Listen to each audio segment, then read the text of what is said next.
Okay, welcome back. So in this video, I want to talk about things that most men struggle with: stress, anxiety, control issues, anger issues, porn addiction, manipulation.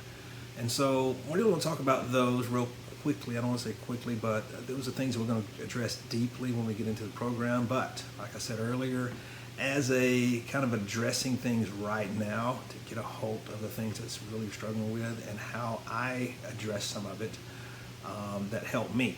All right, so let's talk about control. Man, I'm telling you what, I was a controlling person. I had to control everything in my life: my businesses, people around me, my family, my immediate family, my wife, my kids, my mother, my brother, all those. It was all forms of control. With my family, of course, I was always the go-to person. It was Jerry. Jerry would take care of this. Jerry was the go-to person. Something happened in the family, let's go to Jerry. Let's talk about it. Let's ask Jerry. And so what that did, it fed me to where they would come to me. And when they come to me, guess what? I had control of them. I controlled, money. I controlled everything. And I used that to my advantage. Same way in my marriage, breadwinner of the family, so I controlled that area too. And just every aspect, expected stuff in return, always expected stuff in return. And same way in my work. I would go into meetings and I would control the conversation. Nobody had an idea. I had all the ideas. I was so arrogant and pompous that I would sometimes listen to an idea, but I would be like, that was a stupid idea. I got the best ideas in the world. Well, why are you even talking? I don't get it. So control riddled me. And so as I went through my journey, I started realizing that I don't control anything. I do not control anything. You can try to control things, but you never have control of anything. God's the only one that controls everything. And to realize that, to really come to that realization that, I don't really have control. You can try it, but what control does, it actually controls you. It controlled me because it created this, it caused anxiety and stress too, because when you try to control people, when you try to control situations and you don't get what you want, then you're looking at stress and anxiety building up, which causes some stuff that we'll talk about in just a bit. So controlling, if you see any controlling tendency you have, lay off of that. Kind of pull yourself back and don't let it control. What I noticed is when I stopped controlling and just let things be, whether I liked it or not. So, really I had to learn to start really keeping my mouth shut in meetings. And man, when I did, I purposely would not talk and started taking notes. And when I did, man, the people around me come up with some amazing ideas. It had them grow as people. When I started releasing control of my family, my relationship started getting better with my wife. My relationship started getting better with my family. And I still, to this day, it's kind of weird. I'll say it's kind of weird. I know what it is, but they'll say, hey, I'm going to tell you something, but don't get mad. I'm going to tell you something, but don't get upset. I'm like, God, was I that bad? So anyway, just kind of addressing that, you'll see it in your life, in those areas that I just talked about. Kind of look at it in your life and say, where am I controlling? Who am I controlling, and how is it affecting me? Because going through this program, again, it's all about you. The more you change you, everything else starts working in your life. You work on you. Your marriage will get better. Your work will get better. Your family will start respecting you. Everything gets better if you fix you. Okay? If you want to fix your marriage, you fix you. It's that simple. If you want to fix your job, you fix you.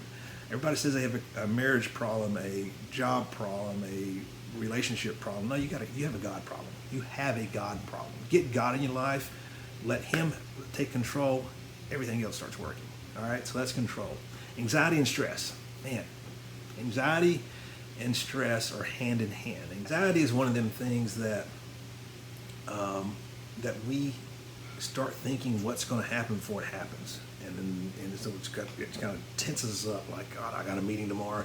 This is going to happen. This is going to happen. Or, oh my gosh, he's mad at me, this is going to happen, this is going to happen, this is going to happen. Or, oh my gosh, I don't have enough money to pay my bills, I'm going to lose this, this, and this, and this is going to happen. And it creates that anxiety, stress, and I actually got anxiety so bad it took me to my knees through the process.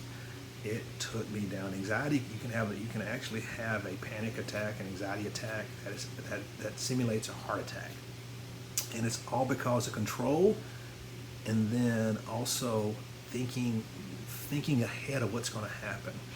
And so I had to learn that this may be my last day on earth. This could be the last video you see of me. I don't know what's going to happen when I walk out this door and get in my car. I have no clue.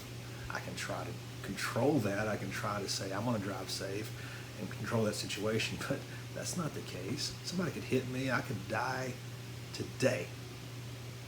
And I'm wasting all that energy thinking about what could happen, what might happen.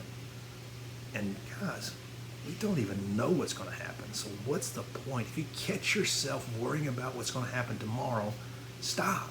Because you're not guaranteed a tomorrow. We are not guaranteed a tomorrow. Focus on one day at a time. You can plan ahead, and you can say, look, I'm going to do this, this, and this, and this. But do not stress about it. If it doesn't happen, it's okay. You got the next day to happen. And so really releasing that, knowing, hey, God's got this. Praying into things, using God. Prayer on a daily basis has really helped me with that stress and anxiety. Letting me know that God has got it. And so the biggest thing you can take away from stress and anxiety is you don't know what's going to happen tomorrow. So what's the point? What is the point of stressing and over it? You don't, man. I'm going to tell you. I've been some times here, in the last year or so when I told you God took away everything. Is I don't know how I'm going to pay my mortgage. I don't know how I'm going to pay my truck payment. I don't know how I'm going to do it. Dude, God took care of it. Took care of it. And so if you place your faith in God, you place your trust in God, and you really surrender to that, and just like, God, when I feel that that anxiety and that stress build up, as soon as I feel it, I can feel it now. It's right here, and you may feel it too. So it's right here. As soon as I start feeling that, I start praying. I say, God, this is not mine. This is yours. I visualize myself laying it at his feet. This is not mine, God. This is yours. Help me through this. I'm releasing it. I'm giving it to you, God. I'm trusting that you have this. I'm trusting you're going to take care of me. I'm trusting that you're taking care of this, Lord. Please, Lord, take care of this for me. I'm laying at your feet, and I'm walking away from it. And so use that visualization, the same thing that I had to use. All right, so we'll move on to manipulation. Manipulation, we all manipulate. Every human being uses manipulation. And so that's a very dangerous road to go down. And it's very hard to even detect. One of the last things that really I had to give up was manipulation. And my wife, as we were trying to come back together, she kept saying, you're manipulating again. I'm like, no, I'm not. I'm just trying to say this, just trying to say that. She said, you're manipulating. I just didn't see it. And so I went and seen one of my pastors at church. I'm like, God, I need to talk to somebody. I don't know what's going on. And I chose him. It was cool the way God works, because I chose him, and I'm sitting there talking to him. I started going down my life, what was going in the past, what's happening now. He stops. He looks at me. He said, Jerry, he said, you are riddled with manipulation. And he said, the only reason I know that, and it's weird because you're sitting in front of me, he said, my dad was a master manipulator. And my life has been about being manipulated. And so I can pick it out from a mile away. He said, the hardest thing you'll ever go through is try to rid yourself of manipulation. It is so entrenched into you. He said, I know you can do it. I see your strength. I see your determination. But you got to know it's the hardest thing you're going to be able to get rid of. So I have to check myself on a daily basis if I'm manipulating. Little things of manipulation that come is like when we go, I just want a divorce. Really? No, that's you manipulating. That's you wanting her to respond in a certain way. No, don't do that. No. Or I'm just not going to talk to you no more. Really? that's you trying to get her to react in a certain way. Or, you getting mad and walking out of a room in a meeting. That's you showing your butt, but acting in a way that somebody's going to come to you and you're trying to manipulate them to do an action. Manipulation comes in different forms too. Working around the house, doing things nice. Through my bad times, I was always one that go above and beyond. I made myself be this perfect husband. I'd warm the towels up before she got out of the shower, make sure her towel was warm. I served, I cleaned the kitchen, I cleaned the house. I served, even in my bad times. But it was always in to get something in return. God, I can remember me thinking, man, I cut this grass, clean this, she's going to take care of me. She's going to take care of me. And then I would come to expect it. And that's when our downfall started happening. So manipulation comes in many different forms. And be careful. I did read a book on manipulation. There is actually a video here for you to go through after this one, signs of manipulation, and kind of go through that video and look and say, hey, is that me? Am I doing that? Wow. Okay, take an honest look at yourself. It's a video about being manipulated, but it actually goes through those signs, and if you can pinpoint some of that stuff and start working on that, it will help you out a ton. Manipulation is the root of a lot of evil out there, and it's easy for us to fall into. All right, so we're going to go past that. Let's talk about porn addiction. Wow. Most men, up to 95% of men, are porn addiction. And there's another video, I believe, beneath here that actually talks about how it can actually mess your mind up. And it really, really can. Most guys, no, it's not going to do that. No, it's just, I just kind of take myself away. I'm just a little release, take care of myself. My wife won't do it. I got to get something else. Dude, I'm going to tell you, it takes you down a road. And let me ask you this, if you're watching this and we're talking about porn, we're being completely honest here. Doesn't it seem like you got to have more? Oh, that wasn't raunchy enough. Let me get something else. Oh, that wasn't bad enough. I want to see something different.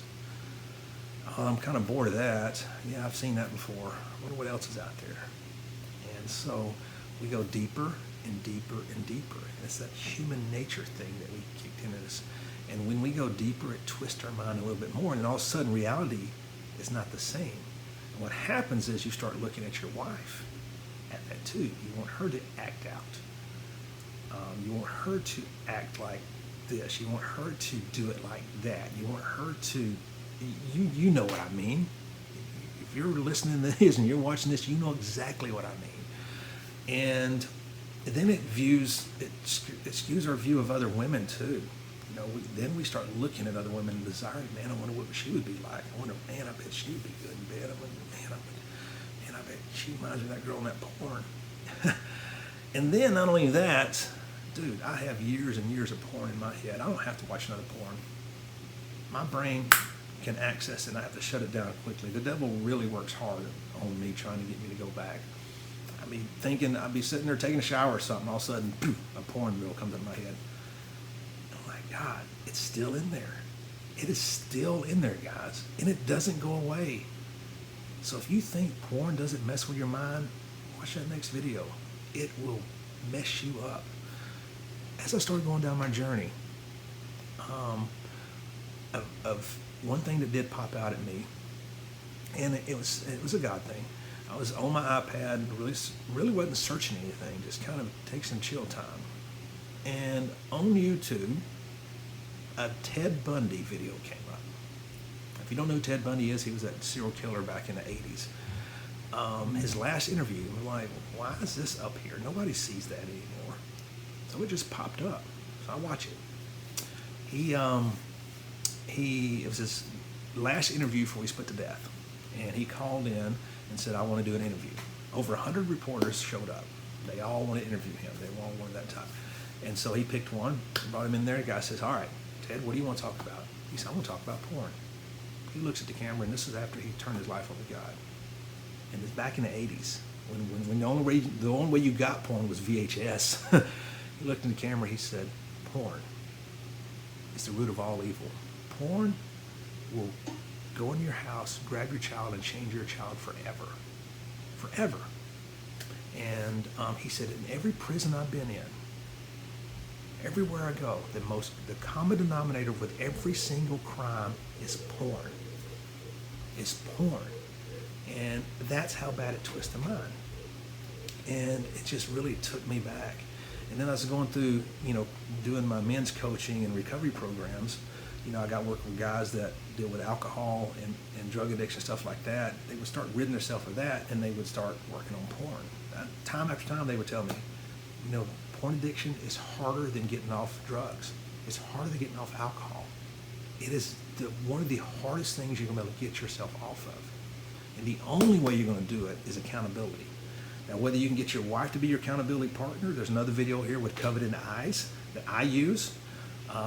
And the way I did it, and you can do it this way too, is I'd say, for my children, because their video games, if you're letting your kids play Xbox 360 Live, dude, I'm going to tell you that if you talk to them, they'll tell you there's some pop-ups that go in there that really lead them down that road. Our society is jacked up.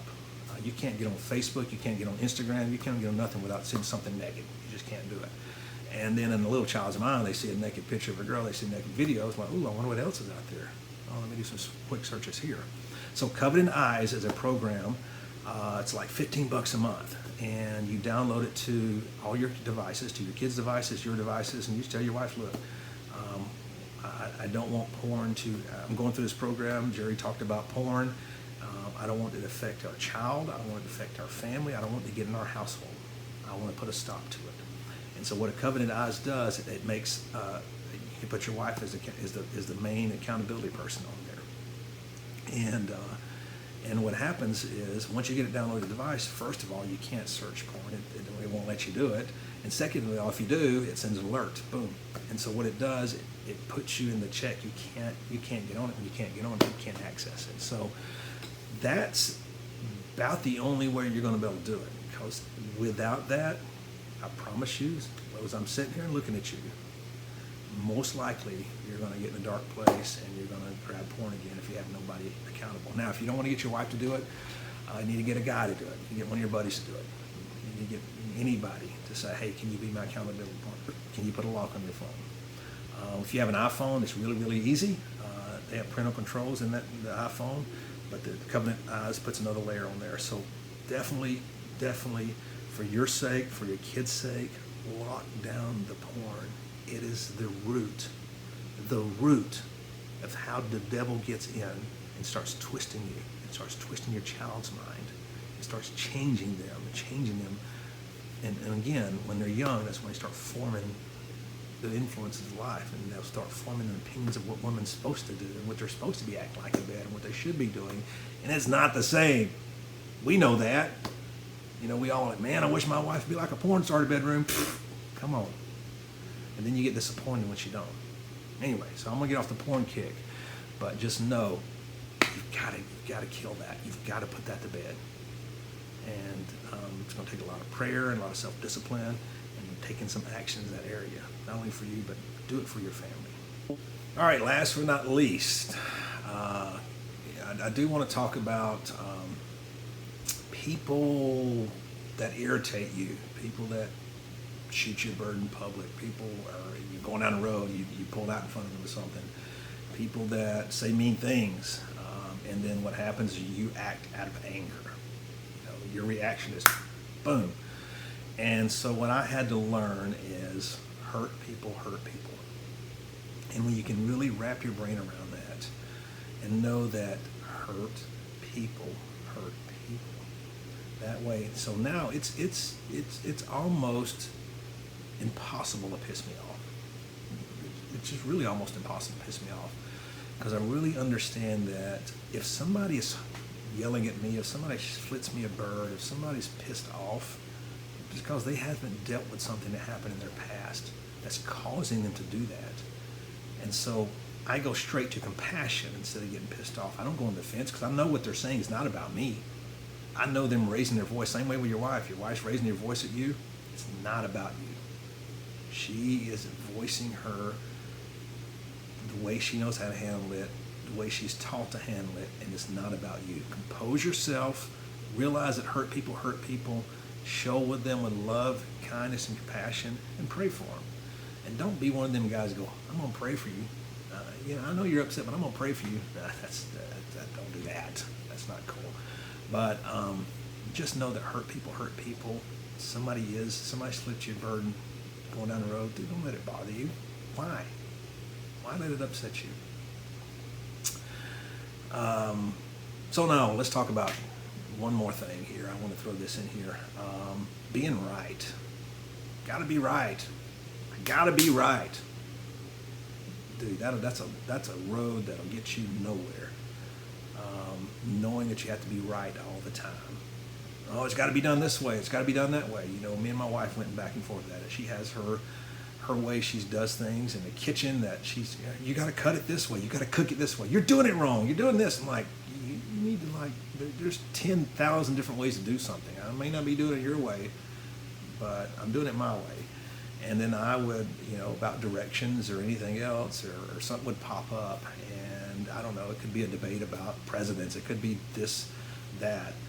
It's not important to be right. It's not important to be right. And try this on for a little bit. When you get in a situation, whether it's with a friend or you're talking to somebody or you're on Facebook, you feel like you got to be right, stop, pull back. It's not worth it. All it does is upset you, causes your blood pressure to rise, causes you anxiety, causes you stress, all for you being right, and nobody really cares if you're right. It's so funny that we want to be right. But what it does, it puts the other person off, and they don't care if you're right or not. They don't even like you at that point. They've already shut down. You could be doing this number all day long, and they just like, this dude's crazy. All he wants to do is right. And they walk away from that conversation and go, God, that guy's a douche. All he wants to be is right. And so letting go of being right. Being right, you don't have to. I mean, I've been in situations where we're going down the road, and I said, hey, it's that way. She's like, no, it's not.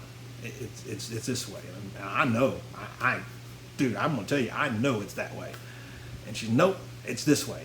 I said, okay, fine. So I sit back, and then what happens is she'll get lost, and she comes back around, and she's like, yeah, it was the other way. I could have chose, no, turn this way now, and that's what I used to do, and it caused a huge argument. It was huge. It's not worth it. Yeah, we got there late. Not a big deal. I used to be one in person that had to be on time. I'd be pissed off if I'm not on time. I had to let that go, and because it's not worth it. It's just not worth it. And the more you change in you, which will take you down this road, the more you work on you, how you handle yourself, basically you got to look at is, how do you want to be treated? If you want people to treat you and not be right all the time, if you want people to treat you with no anger, if you want people to treat you in ways, you got to treat people in those ways. Once you start doing that, you get that in return. And so, especially in your marriage, like I said, we'll get deeper into that. So, I hope this all makes sense. Anyway, I know that was a video that went long, but those are areas that most men struggle with, and I want to address them. And I hope that helped. If you have any questions, if you're inside of our program, our group program, you can catch me on private message. And also, we'll talk about that in the group. If you're going through this course and you're going through the solo version of it, definitely jump into the Q&A. Let's talk about it. Let's get this stuff out. Ask some other men in the group, too, that's been through this process. Just pop a question up there on Facebook. It's a safe place. Everybody signed a non-disclosure. Ask away, and you'll get some help in that area. All right, guys. God bless. I'll see you in the next video.